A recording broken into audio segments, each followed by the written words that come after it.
మూసీ పునర్జీవంపై కాంగ్రెస్ కు చిత్తశుద్ది లేదన్నారు మాజీ మంత్రి బీఆర్ఎస్ ఎమ్మెల్యే హరీష్ రావు. గోదావరి నీళ్లను మూసీ మురికిని పారదోలేందుకు కేసీఆర్ ప్రణాళికలు వేశారన్నారు. హైదరాబాద్ రాజేంద్రనగర్లోని మూసీ బాధిత కుటుంబ సభ్యులను పరామర్శించారు. కాంగ్రెస్ సర్కార్ మూసీ పేరుతో రియల్ ఎస్టేట్ వ్యాపారం చేయొద్దని డిమాండ్ చేస్తున్నామని తెలిపారు. తాము చేపట్టిన మూసీ ప్రాజెక్టును కొనసాగిస్తున్నారని చెప్పారు. పేదల ఇండ్లు కూలగొట్టొద్దని చెప్పారు.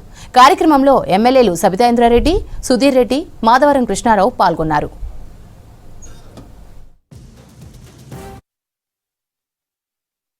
ఈరోజు మూసీ మురికిపోవాలని అందరూ కోరుకుంటున్నారు.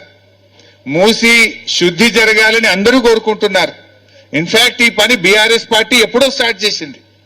ఆ రోజు బీఆర్ఎస్ అధికారంలో ఉన్నప్పుడే 3,800 కోట్ల రూపాయలతో మేము 38 ఎస్టీపీలు బీఆర్ఎస్ పార్టీ నిర్మించింది. మూసీ అభివృద్ధి పేరిట రియల్ ఎస్టేట్ వ్యాపారం వద్దు, మూసీ అభివృద్ధి పేరిట పేదల ఇండ్లు కూల్చడం వద్దు అంటున్నాం. మేము మూసీ అభివృద్ధి వద్దనడం లేదు. మూసీ యొక్క అభివృద్ధిని బీఆర్ఎస్ స్టార్ట్ చేసింది.